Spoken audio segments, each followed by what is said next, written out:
CIAC, I should say, state title game preview. I'm your host, John Sarianides, and tonight I have the good fortune to be joined by the three guys who provided coverage for us all season long. Terrific coverage, might I add. Andy Close, Rob Gullo, and Craig Boland. Gentlemen, great to see you guys. John, great to see you. Thanks for having us. Yeah, great to be on. Appreciate it. Well, I appreciate you guys taking the time. You know, I said this to you guys before we went live. Guys did a phenomenal job this year providing coverage for us, and we really appreciate it as we continue to try to expand our Connecticut coverage. You know, we recognize the importance of Connecticut high school football when it comes to New England high school football. And while we're based out of Massachusetts, we recognize Connecticut to us is just as important as Massachusetts. And you guys obviously do a great job delivering content for us in Connecticut. So again, I want to say thank you there. And it's been a busy couple weeks here. Obviously, the weather, a major factor in scheduling. It's kind of been difficult. We were talking before we went live. It's been kind of a tough situation for the CIAC in terms of scheduling. Of course, we had the storms last week that pushed the Tuesday games back to Wednesday. That then bumped the Sunday games to Monday. They pulled it all together, but this week has been pretty challenging in terms of nailing down the locations for the state title games. I think we got it now, though. Is that fair to say? I think we're good to go? Yeah. Yes. Yeah. Happy to not have that one New London game, honestly. I was going out to Hartford to watch Texas UConn basketball, and I was excited to be close and glad to be able to be in New Britain instead of out there. Now, why do you think, in your opinion, I mean, what made it so difficult? Why was there such a conflict in terms of the scheduling? Obviously, they were going to go Friday night, Saturday. They had to scrap the games tomorrow night, all day Saturday. Why do you think there was so much conflict in terms of nailing down the locations? Well, I think, first of all, you had, Rentschler Field not being available, certainly, threw a wrench in things, pun not intended. But, with that not being available, it kind of logistically threw it off a little bit. And then, for Hand and Killingly in that Class SS game, I get why they wanted to play at the Coast Guard, because for those schools that made sense. But from the CIAC's perspective, it didn't really make a whole lot of sense to play one single game there and, have the other five split between, a route and, New Britain. But glad it kind of came together the way it did, because it just, again, from the CIAC's perspective, it just makes a whole lot more sense, in my opinion. Right. I agree with Andy. Obviously for, ticket sales, having everything be in one place, that's going to draw more people to maybe stay or come out and maybe watch a game before or after the game that they anticipate watching. So it just makes more sense. And again, it was, the CIAC kind of had to, play things by ear given the weather situation with, the storm and then the extreme cold weather that Monday for the semifinals. And, I think they pieced it together correctly now. I know everybody initially when the game was announced that it was at the Coast Guard Academy, there weren't too many happy people. And I think there's more happy people now that everything's staying in New Britain. Yeah, it's interesting, too, because I think, here in Massachusetts, we wrapped up last weekend with the state title games at Gillette. And it's interesting because the Connecticut plan, and I've said this to you guys in the past, is a topic of conversation up here, or at least the way Connecticut does things. And there's been a push by members of the Coaches Association to have a similar format here where you have 6 divisions, 8 teams per division get in, and then you play your playoffs after Thanksgiving. Unfortunately, it makes sense. It's the right system. It hasn't gained enough traction up here. But one of the things that the detractors of this Connecticut plan, as it's called up here, one of the things that they have said is, well, the weather is going to impact these games. The later we go, the more the weather becomes a factor. I think you saw that this week, but it hasn't really been a problem in recent years. It kind of became a problem this year. Yeah. Yeah. And Rob and I kind of talked about this as well. And it's like, some years it may be, some years it might not be, but it's December in New England. I think it's kind of, you have to expect it, whether it's the snow or the extreme cold that we had this week. It's just, if you're going to, keep your Thanksgiving Day games and that tradition and start the playoffs after Thanksgiving, you're going to run into some inclement weather and you're just going to have to deal accordingly. And I think, I think the CIAC did a pretty good job with that overall. It wasn't perfect, but all things considered, a few hitches, but I think weather certainly impacted it a little more than years past. But all in all, I don't think too bad of a job. Yeah, I would tend to agree, and I think having grown up in New York, they have like 7-game regular seasons to avoid that problem, and so if you want kids getting 10 games of film and then the opportunity to play in the playoffs, I think you just have to accept the fact that you're going to play in the cold. And I do think that the way Connecticut does it makes sense because the Thanksgiving games are competitive, and you're getting a full season's worth of games, so I think it's worthwhile for sure. And I thought it was it was cold, but I think the teams are ready for that. Right. I know there's been talk in recent years. I'm sorry to cut you off, Rob. I know that there's been talk in recent years of a change.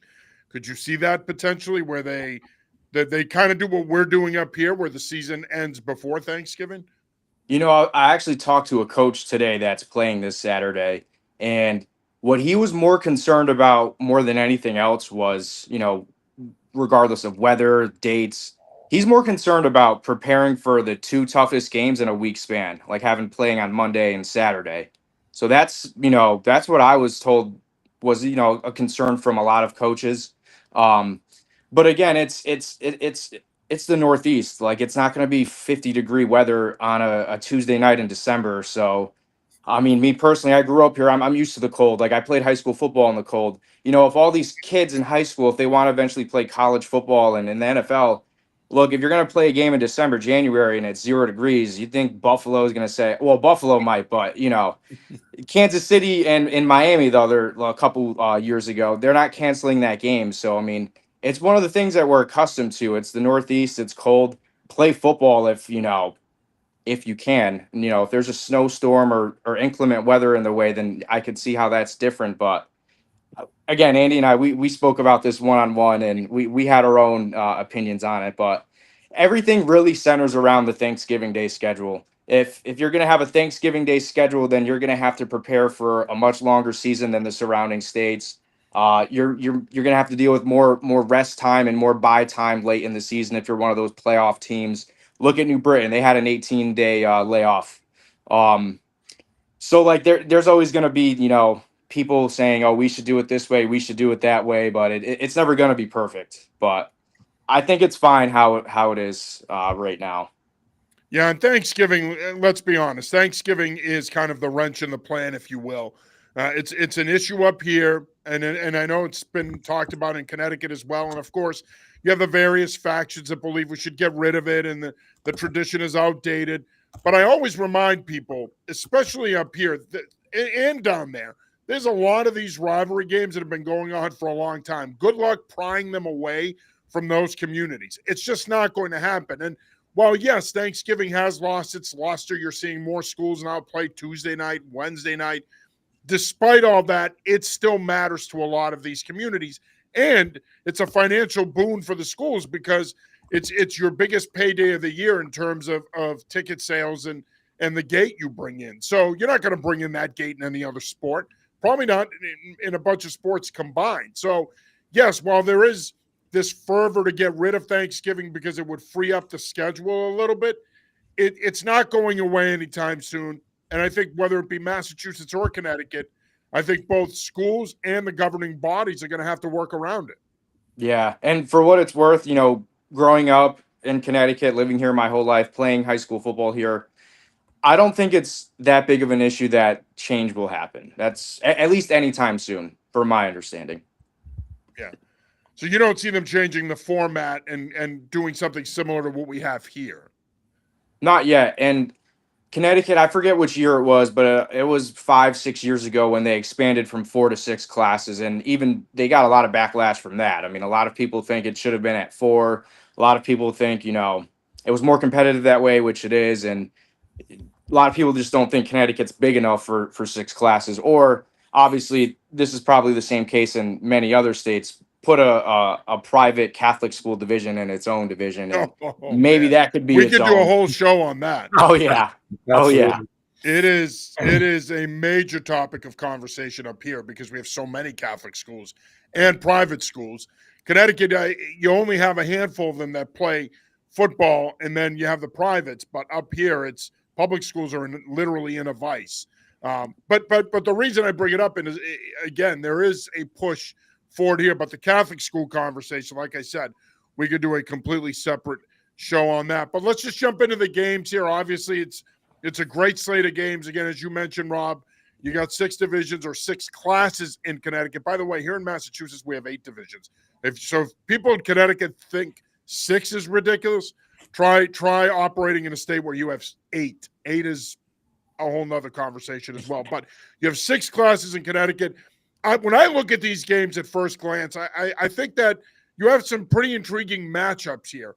You also have probably 2 or 3 teams that I don't think we thought were going to be here by this point in the season. So we're going to start with Class S. Class S, to me, is a prime example of what I'm saying.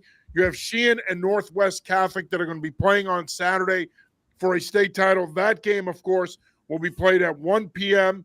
At Veterans Stadium in New Britain. When you look at this matchup, I think at the beginning of the season, we all thought, all right, we might get Bloomfield and Ansonia again in Class S, especially despite the coaching change at Ansonia.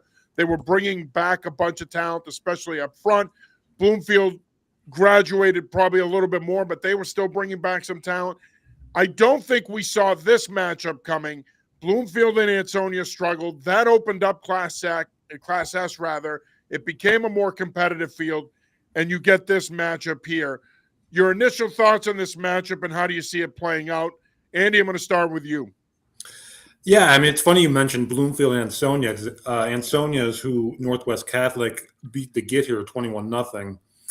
I think Northwest Catholic, despite being 11-1, kind of flew under the radar a little bit. But this is a team that had a dominant defense throughout the course of the season. I think 5 shutouts. Their only loss was to Bloomfield in the regular season, 16-14, I believe it was. So this is a team that's got here thanks in large part to their defense. When you look at Sheehan, I think maybe not as big of a surprise. And I think just talking to people around the state, they kind of thought the Sheehan, Woodland game last week, they're like, oh, that's the state final. The winner of that game is going to win the state final. And don't get me wrong, Sheehan, looked very good in that game. And Sheehan certainly took advantage, dominated a Bloomfield team that Northwest Catholic lost to, pretty good in the regular season. But, I wouldn't write off Northwest Catholic in this game, at all. They, again, Vincent Burbank, one of the top quarterbacks in the state, 36 touchdowns, 8 picks. Caden Davis, 23 touchdown receptions. This is an explosive offense to go along with that defense. So I think this has all the makings. This could be one of the better championship games, in my opinion. Yeah. Sorry, if you want to. Oh, no, you go ahead. You go ahead. I have the least context, and I'm covering this game, so I'm looking forward to it, and I want to hear what y'all have to say before chiming in. So go for it.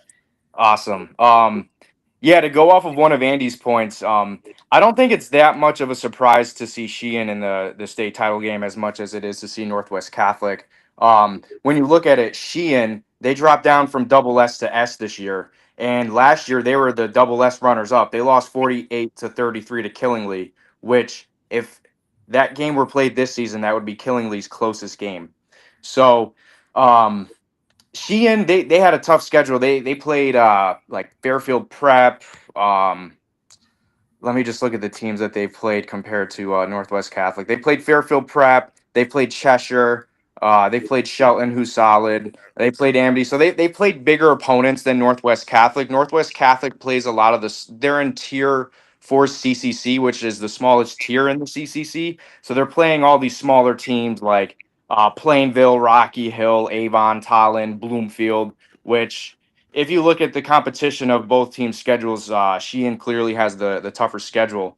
Now, to go off of Andy's point, ever since Northwest Catholic lost to Bloomfield, they've kind of gone on a tear. I think they've had 4 shutouts since then. I mean, their offense has scored 21 plus points in each game, and they shut out Ansonia, which I don't think a lot of people saw coming. But I don't know completely, but I'm pretty sure Ansonia went into that game without 2 of their running backs. So I mean that's gonna play factor into the result.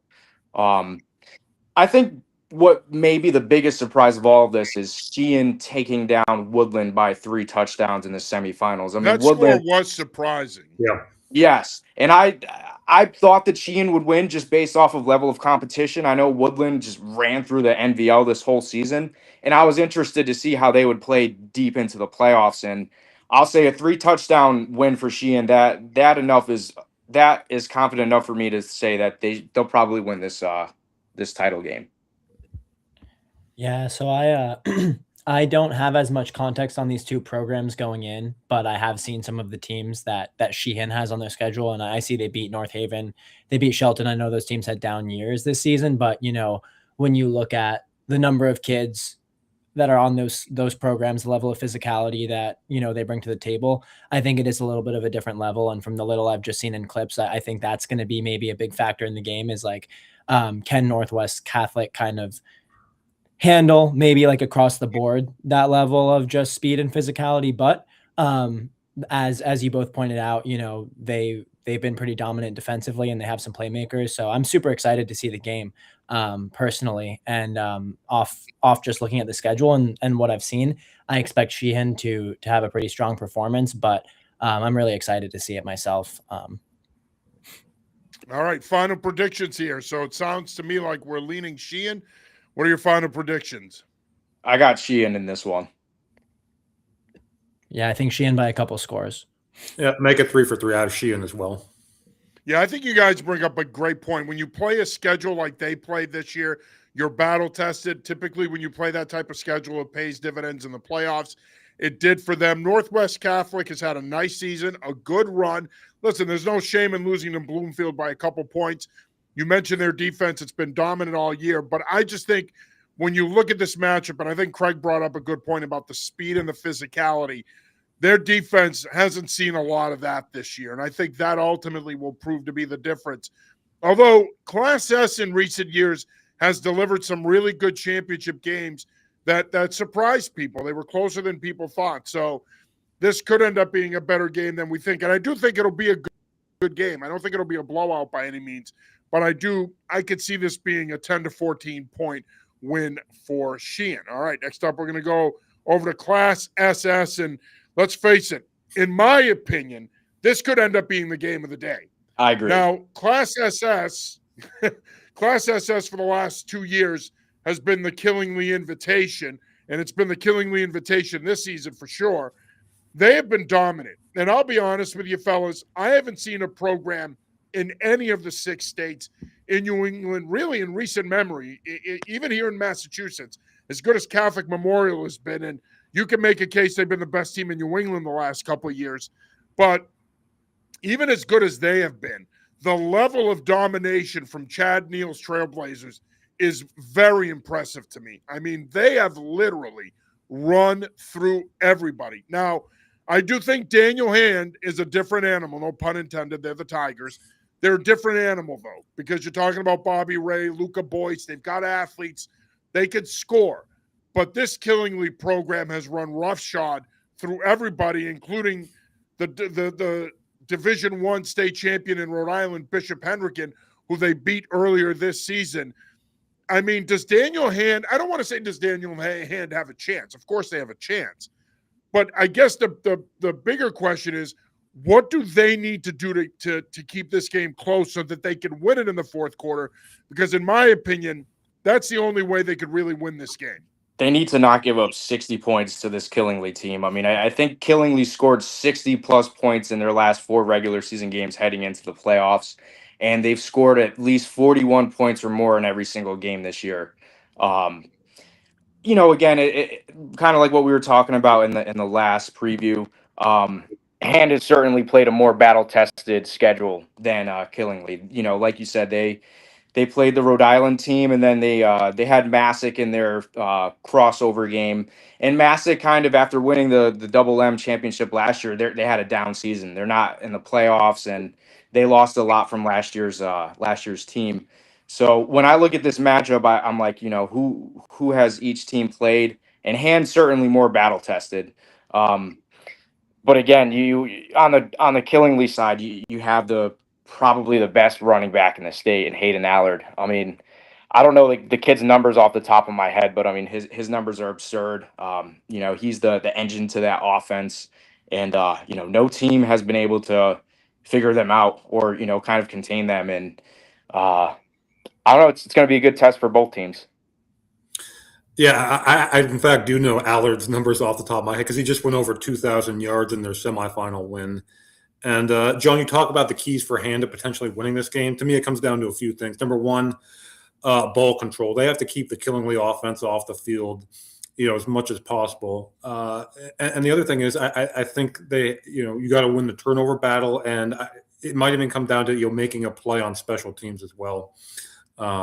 This Killingly team, and you guys touched on it, it did a great job. They're just a different animal. I believe it's currently a 25-game winning streak. 23 of those wins are by double digits, most of them not close. It's just a remarkable run that they're on.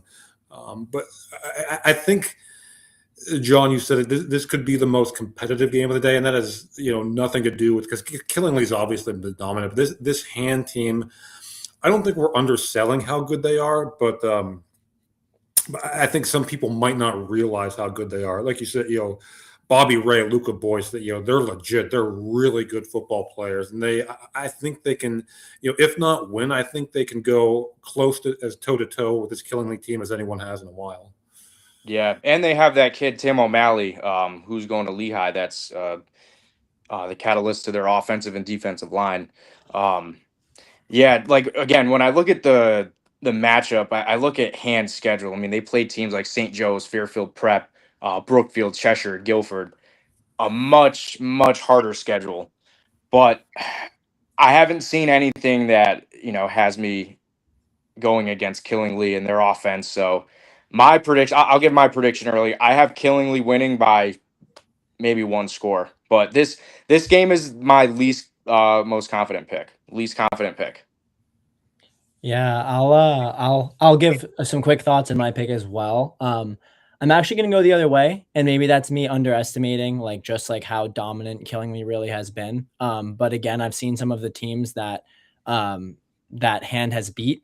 I do know that their coaching staff does an uncommonly good job in this region of preparing all of his players from the perspective of like they run track. Everyone on that team is fast. Everyone on that team's been in the weight room for a long time. I'm Killingly maybe similar. I don't have as much context on the program, but I know Killingly's been dominant, and I'm also this would be my least confident pick, but I think Hand may pull it out. They toppled St. Joe's. They beat Brookfield by a lot. I think they blew Brookfield out earlier in the year. They dropped one game to Cheshire by a point. Cheshire is a physical team. Maybe the one thing is that Killingly may be similar to Cheshire, but do it better. And maybe that's something that Hand has to worry about. But I would say I'm going to pick Hand to eke it out actually in a very close game. And it might be my least confident pick of the night. So Andy, you're going Killingly, I'm assuming. I'm going Killingly very close. Yeah. Rob's going Killingly, and hey, Craig's going with the upset of the weekend, as it seems right now. He is taking Hand over Killingly, but I do think, to Craig's point, I do think that when you're playing a team like Killingly, and you said this, Andy, and I think it's so true, you've got to maximize your possessions, and you got to play keep away. As Rob said earlier, I mean, every time you look at the scores every weekend, I feel like if they're not scoring 60, they're somewhere in the 48 to 56 range. I mean, that offense has been ridiculous all year. And look, let's face it, they're not exactly reinventing football. It's no mystery to what they're going to do. They're going to line up. They're bigger, they're stronger, they're tougher than you. They're going to lean on you, and they're going to run the football. That's how Chad Neal wants to play. And I think ultimately, if your Hand, to Craig's point, you got to try to win this game in space. You've got to maximize your possessions. You got to get your playmakers in space. You got to get those one-on-ones. You got to generate big plays, but it's that fine line, though, as an offensive coach, where you've got to find that balance between possessing the ball but also generating big plays. It's a lot easier said than done, but I think for Hand to win this game, that's what they're going to have to do. A good friend of our programming, Old Man Willem, checks in, the pride of Connecticut. Sad that Wilton didn't make it. We lost to Bunnell out of Stratford in a close one. Still a good season at 10-2. I would agree. I thought Wilton had a terrific season. He then goes on to give us his predictions. He has Sheehan over Northwest, Killingly over Hand in a close one, so he agrees with you guys. Bunnell over Windsor in a close one, Brookfield over Berlin, Buchanan over Cheshire, and Greenwich over Southington. So we'll see. And then he finally says New Canaan is far and away the best team in the state, one of the best in the region, and good nationally. I think we all agree with that. There's no arguing there. Nope. Yeah. And then finally, Old Man Willem says the SS and MM are the hardest picks. I agree. I think those two classes are very difficult to forecast. I think that in both of those classes, you're going to have extremely competitive games. You are watching the CIAC state title game preview. I'm your host, John Sarianides, and I'm joined by my colleagues tonight, Andy Close, Rob Gullo, and Craig Boland. They have been spearheading our Connecticut coverage this year and done a phenomenal job at that.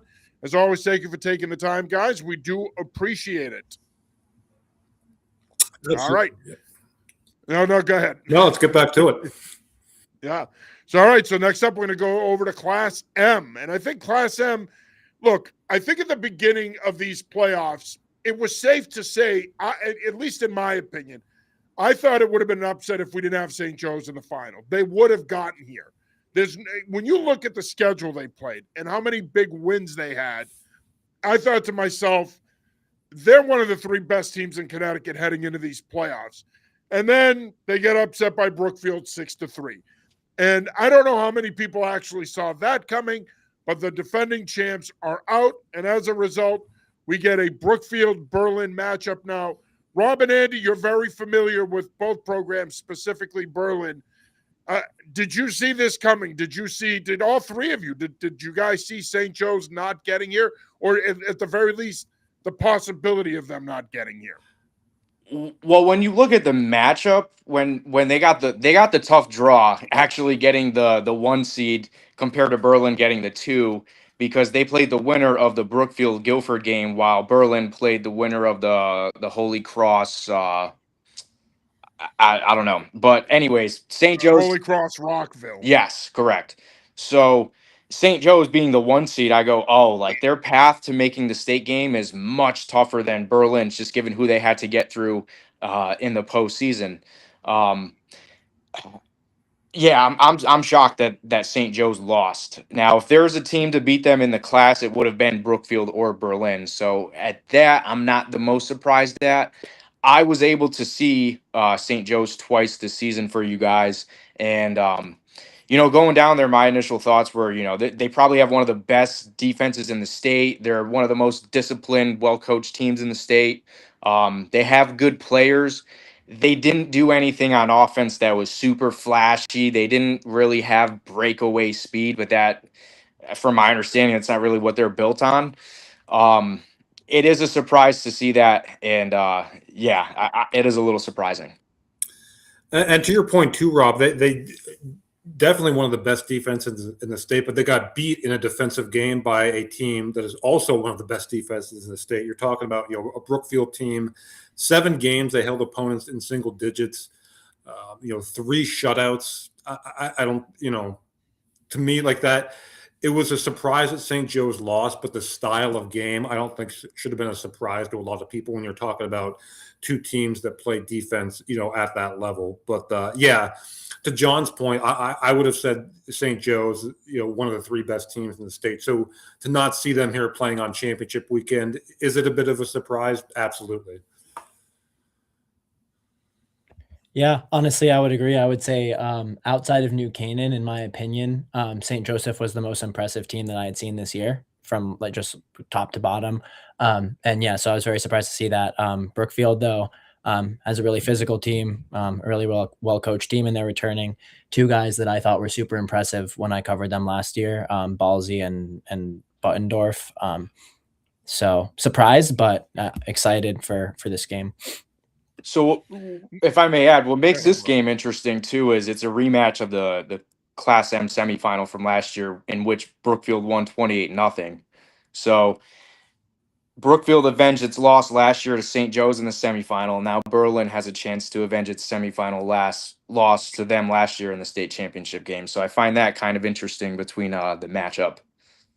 Yeah, And you guys got a pretty good look at Berlin throughout the season. So let's talk about them real quick. Go ahead, Andy. I mean, yep. they've been pretty impressive. I mean, John Capodice has come back, and they've looked dominant at times this season. Yep, and I'll defer to Rob some on this too, but John Capodice, to your point, has just done a phenomenal job. This is a team that's really run roughshod, over its competition. Every single win, by double digits, outscoring their opponents 473 to 80. I mean, that's no joke. Most of those points are garbage points when the game's already in hand.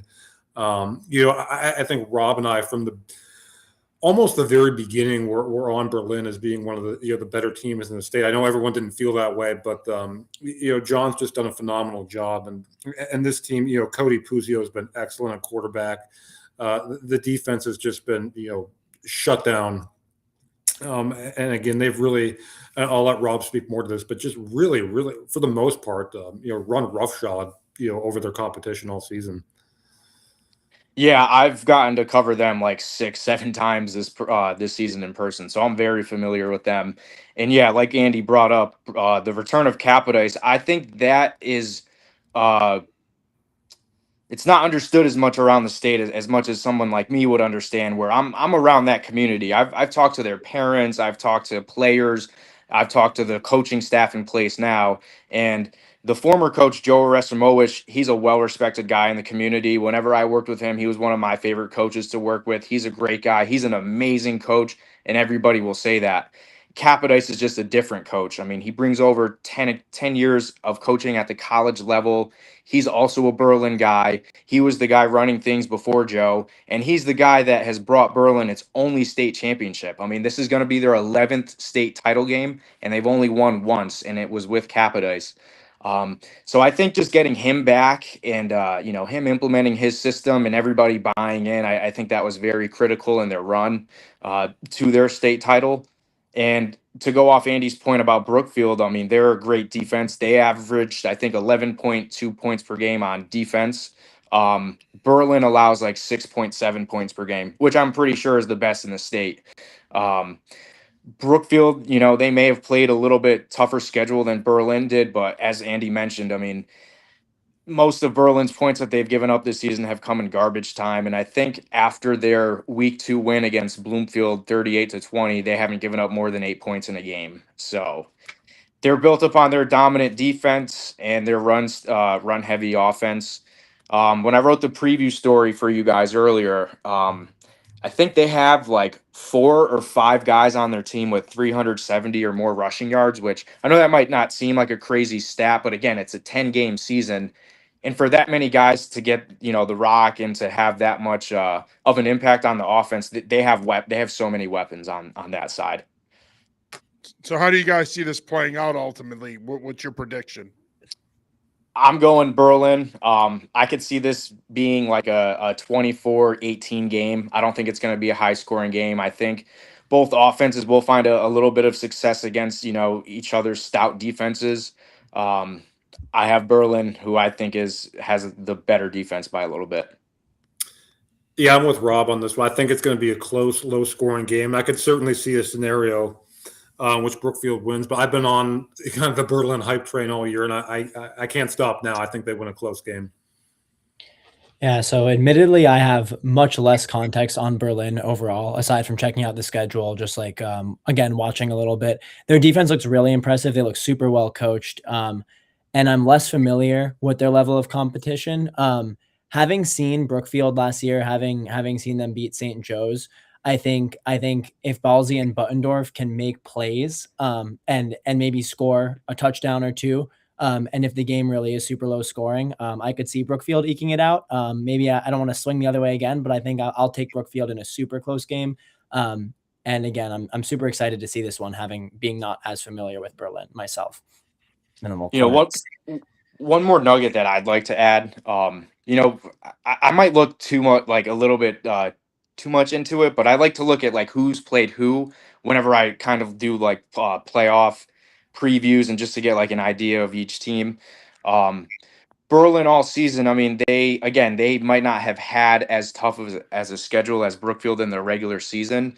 Their closest game was a 24-8 win against Enfield on a on the rainiest night of the year.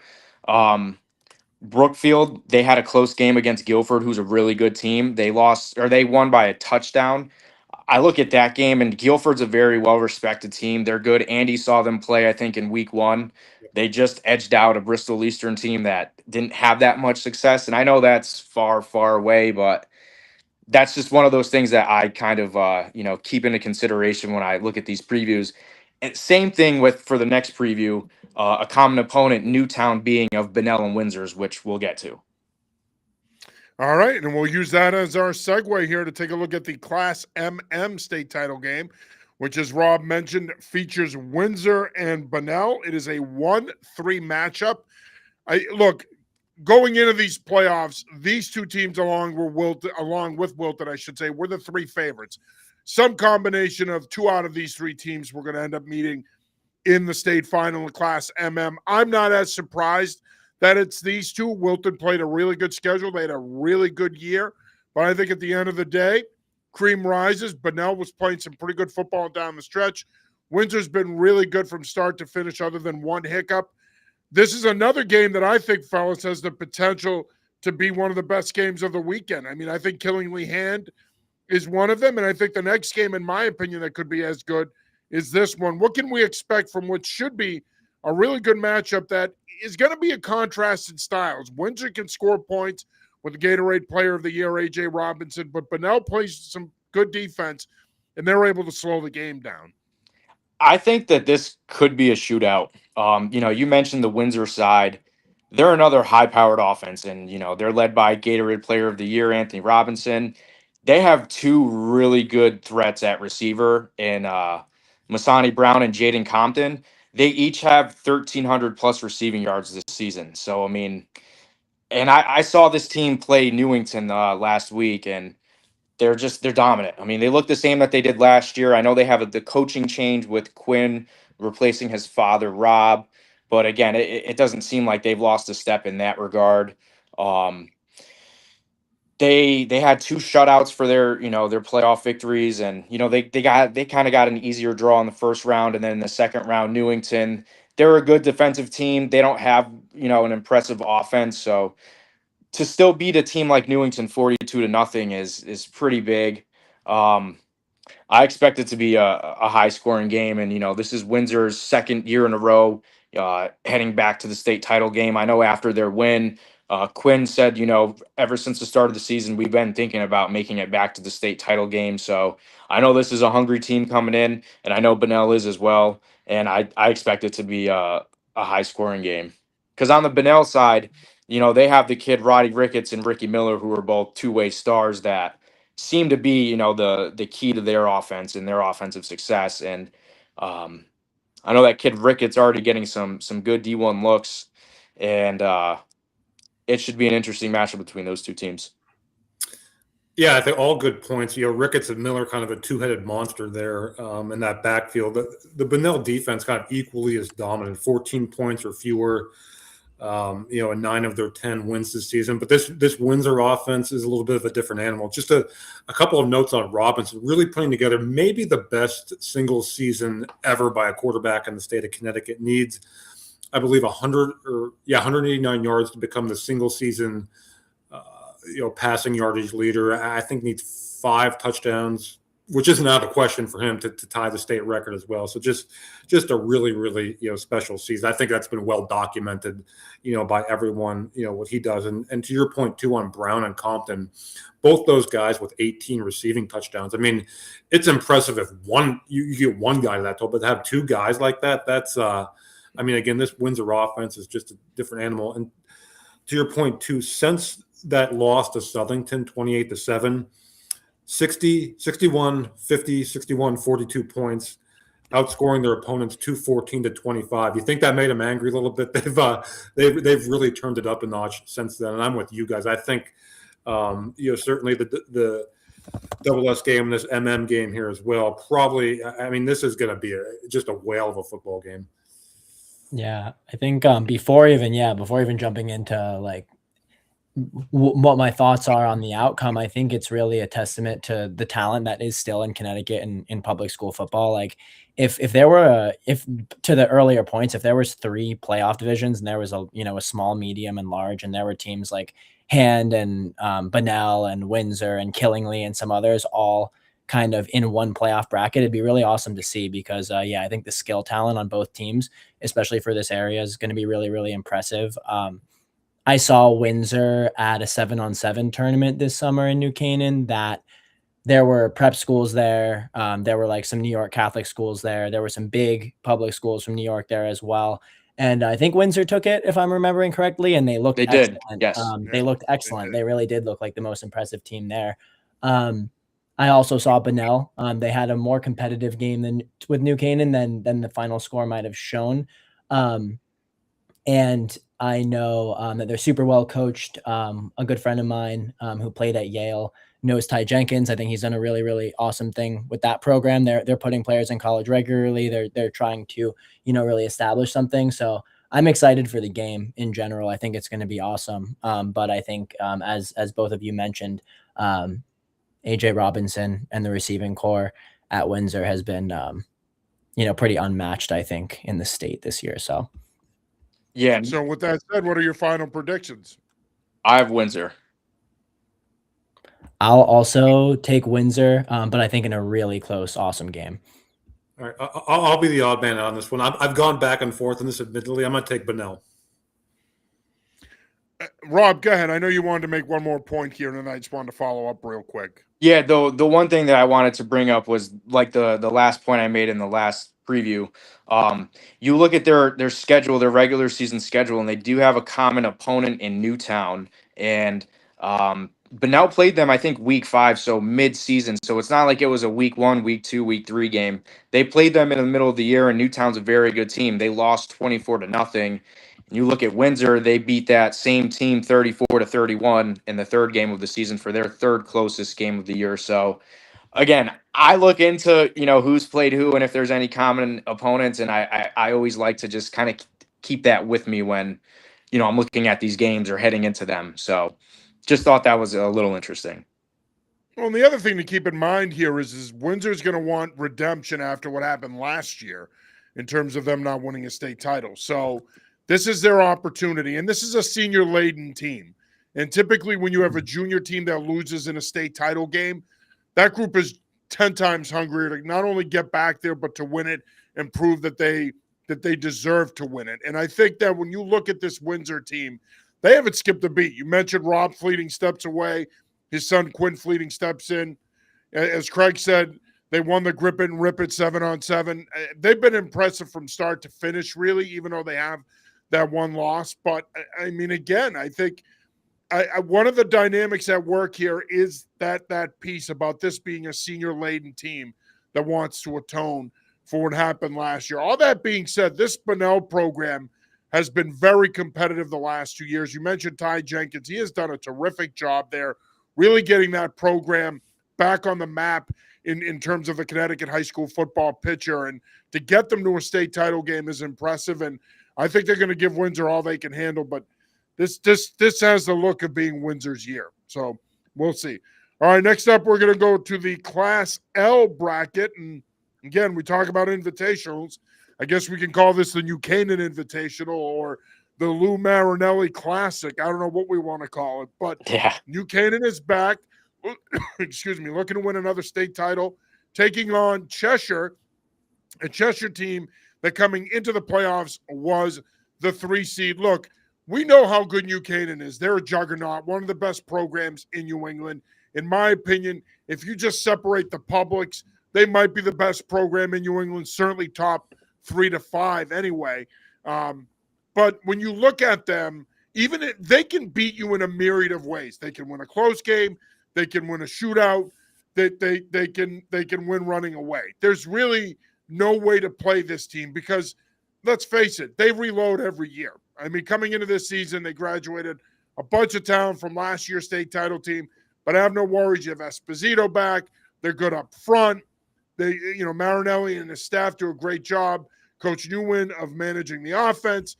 This is a team that's not only well coached, but they have the talent and the depth where guys step up every year and replace upperclassmen, and this team doesn't skip a beat.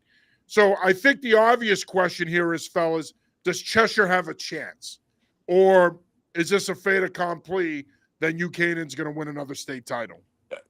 I'll go first just because I have to log off now, and I'll make it quick. If Cheshire does make it a game or have a chance, they'll have to win the battle up front. I saw them play on Thanksgiving. I saw them Southington 31-0. One thing that stood out to me was how big their linemen were. They were so much bigger than Southington. Southington not being a very big physical team, a very big team physically, but Cheshire just simply didn't win in the trenches that day, and I think that's what kind of led to their lopsided loss. So I think for them to win or have a chance, they're going to have to dominate the line of scrimmage and, kind of just control, the time of possession and, limit Esposito, from being on the field. So before I log off, I'll give my pick. I mean, no surprise here. I have New Canaan. And do you want me to give you my double L pick now before I log off? Yeah, you might as well go for it. I mean, I knew you had to go early, so I figured I was going to ask you that. So I'm glad you brought it up. Yes. So I know Greenwich, they're the defending state double L state champion. It's me simply, I'm going with the hot team, which is Southington. I think they're the hottest team in the state. I mean, they head into the bye week 2 and 3. This is another team that I'm super familiar with. I've covered them 6 times. I was there when they got beat down by New Britain 42-14. And I'm not going to lie. I thought, oh, wow, they're kind of in a rebuild year, just like last year with their second year with Rob Levesque. They also have been down their starting quarterback and running back for most of the year. And usually when that happens, teams fall off. With Southington, that shows what good coaching can do. They rallied, they came together, and they figured it out. And since then, they've been on a tear, which includes 2 wins against Cheshire and Windsor, both in the top 10. So I'm gonna go Southington there, and I'll tune in for the rest of this episode when I have a chance. So I'll talk to you guys soon. And thanks for having me on, John. All right, Rob, no problem. Thank you, and we're looking forward to your coverage on Saturday. All right, gentlemen, let's get back to the Cheshire-New Canaan game. Andy, I'm going to start with you here. Your thoughts on this one? How do you see it playing out? Yeah, I mean, I'll give Cheshire a ton of credit because Rob touched on their 31-0 loss to Southington on Thanksgiving, and if you would have told me that they would have got to the state title game, I might not have believed you. So credit where it's due, and certainly the big comeback over Fairfield Ludlow in the quarterfinals and the shutout win last week. So that being said, this New Canaan team, this almost feels like a coronation. You touch on it, they can beat you, in so many ways. There is as good of a public school program as there is, maybe in all of New England. The numbers speak for themselves. Hoffman's had a good season at quarterback. You have Esposito, the Villanova commits, an excellent receiver, and they just physically impose their will on you in the trenches. I have New Canaan. Yeah, I really just don't. I don't think that Cheshire has a chance. Like, I think they've had a great season, and I think they're a great program in general, year in and year out. But yeah, having seen New Canaan play Greenwich, having seen New Canaan play Bunnell, I mean, just transparently this year, Ludlow and Ridgefield are good programs and they can do well in the state. But here in the FCIAC, they're a tier below New Canaan, and yeah, I don't think that it will be a very close game, or maybe it will be a close game if it's a low scoring game, but I think that New Canaan is going to win fairly handily. And I think there's an argument to be made as well that again, if there were maybe a few less playoff classes, that the large schools could have like a really intriguing tournament. And for a team like New Canaan, I wonder about how like exciting a prospect like that could be in the future. Cause I do think this will be, I think they'll roll, I think. Yeah. No, and again, I think that's just it. When you play a program like New Canaan, it's not just the talent on the field, it's the uniform too. Yep. You're not just playing the opposing players, you're playing their tradition. You're playing against their uniform and their reputation. And I think that psychologically that does affect high school kids. I've been a high school football coach for 30 years. Trust me when I tell you, both as a head coach, as an offensive coordinator, as an assistant, when you play a program that's established and has a winning tradition, especially if you fall behind early, that tends to resonate with high school kids and it affects the way they play. You're going up against all of that if you're Cheshire against this New Canaan team. It would be quite the upset. If they were to pull this off, I think it'd be one of the biggest upsets we've seen in New England high school football, certainly in the last 10 to 15 years. It'd be a huge upset. I mean, that's how good New Canaan is. We're not just pumping their tires here, folks. They are arguably one of the 5 best public school programs in the region, and really in the Northeast, you can make an argument. I mean, and just look at their history and the amount of guys that they put into college and then have gotten an opportunity to go on and play in the NFL. I mean, it speaks for itself. So they are indeed the best program in the state of Connecticut. And finally, you have the Class LL matchup. No, Rob had to bounce a couple minutes early here, so we kind of sort of got into that one. Southington has been a surprise, as Rob mentioned, got off to a 2-3 start to their season, then went on a tear to find themselves in this game. Greenwich, the defending champion. This is a 3-4 matchup. Look, Greenwich, it's interesting to me because Class LL, the last couple of years, has had defined programs that you can point to and say, yeah, they're the favorite.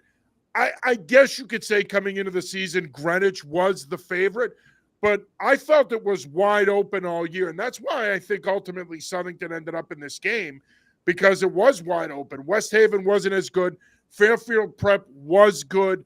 But overall, you didn't have, outside of Greenwich, you really didn't have that one team that outside of them could step up and be that team that you could point to and say, yeah, they're their biggest competition. Now, all of a sudden, though, it appears that Southington might legitimately be a big-time competition for them in this game. Yeah, and listen, I've had Southington the last 2 weeks, and Rob touched on it, 2-3. It wasn't just that they were 2-3. They were coming off a blow-off loss at New Britain going into their bye week, and this was coming off a very uncharacteristic season for that program, 3-7 a year ago. And to a man, just talking to the players and the coaching staff, something really changed for them during that bye week. Coach Levesque there, they made some tweaks. The kids bought in. He said they had less guys, playing both ways, which in Class LL is, obviously, an issue just with the bigger roster sizes. But you look at what they've done since then, it's really been some of the most impressive work in the state. And I want to talk about one of the best stories in the state, which is Ben Ballou, the running back. I buried, on the depth chart to start the season, just a sophomore. And, through injuries and everything else, has gotten opportunity here. And it really, no pun intended, ran with it. The 2 playoff games, the win over Glastonbury and the win over NFA last week, 9 total touchdowns, 5 rushing, 4 receiving. What a phenomenal story. And just, I think, speaks to the larger kind of context with the Southington team, which is you've just got complete and total buy-in, from everyone on that roster. And that's the biggest reason they're here. And again, when you look at Greenwich, John, to your point, I think if you were to pointed to one team in LL and said, hey, I expect that team to be in the state championship, it's Greenwich. And they've been, consistently ranked in the top 5 all year, had a couple hiccups, but, at the end of the day, I think they're where we all expected them to be. Yeah, I think I've seen Greenwich a few times this year, so I'm a little bit more familiar with them than Southington, but I do think this will be a competitive game. I think what I haven't seen in the games that I've seen Greenwich play is a team that can really execute throwing the ball. And I think Greenwich has an excellent defensive line. Both their defensive ends have some Division I or FCS offers there. Both their defensive tackles are 300 plus. They've got, very physical linebackers and a good secondary. So they've got a good defense. And like you mentioned, like maybe they have some guys playing both ways because they're uniquely, they have a unique set of skills, but they don't need to play players both ways. And they've got, 80, 90 kids on the roster that they're dressing for these games. So, I think if Southington's able to like throw the ball and to get the ball out in space and to kind of like what we said earlier about hand, like maybe make it that type of game without forgoing time of possession and things like that, I think it can be competitive. But they really can't let Greenwich do what I've seen them do to everybody, which is, Wilton beat them. Wilton was able to play some good defense, but Wilton has kind of had their number and has a fairly unique type of, team themselves. But Greenwich rolled Fairfield Prep, they rolled Staples.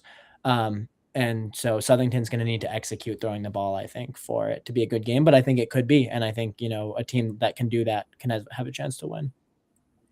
Yeah, and the thing is, you got to hold up front. You mentioned their defensive line, the best in the state. And then you got to hold up against their running game. Their running game could really put a lot of pressure on you in the sense that they could control the clock and limit your possession. So, key for Southington's going to be they got to get some 3 and outs, especially early.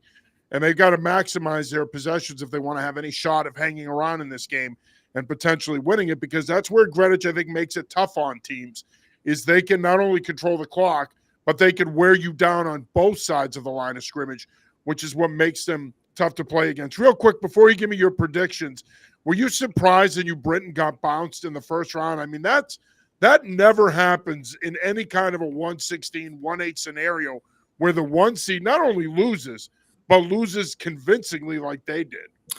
Yeah.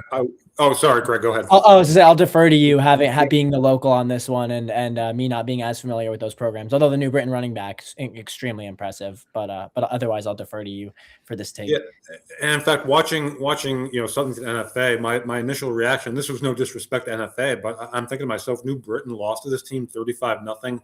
Well, come to find out and talking to people, there were some issues with guys not available for New Britain for various reasons.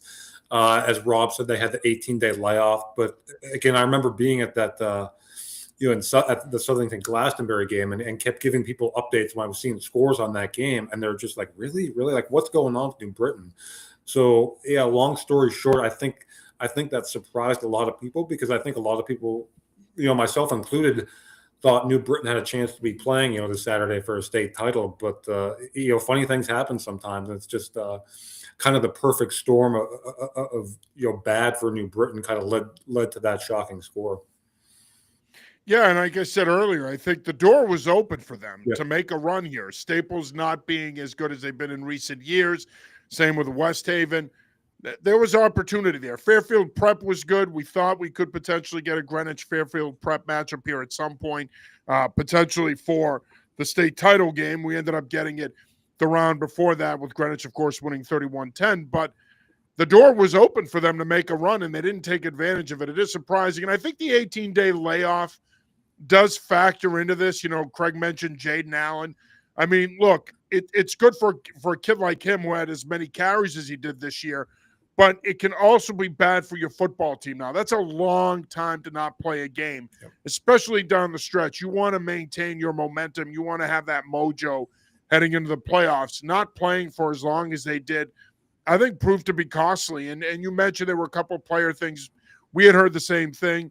There were a couple of player things there that kind of affected their performance as well. So it's disappointing nonetheless, because they were really good all year long. But I still think we're going to get a tremendous final. Another game that I would say is probably my third game to watch. I think it's going to be a much better game than people think, especially if Southington can get off to a good start offensively. Now, with all that being said, gentlemen, what are your predictions for this one?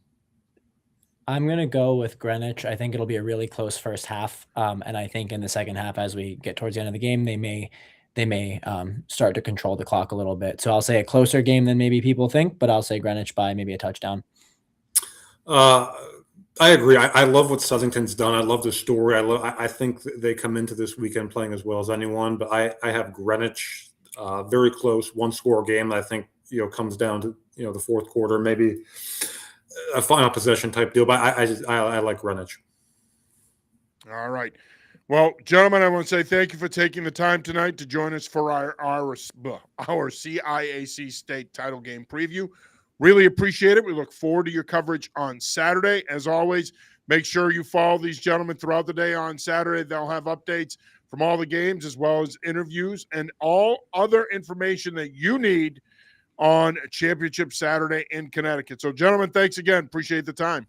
John, thank you. It's been a blast this year, and looking forward to a great Championship Saturday. Appreciate it. Yep, looking forward to it. Thanks again. Yeah, thank you, guys. All right. That'll do it for this episode of CIAC State Title Game Preview. For Andy Close, Craig Boland, I'm John Sarianides. We'll be back with you next time. Until then, stay safe.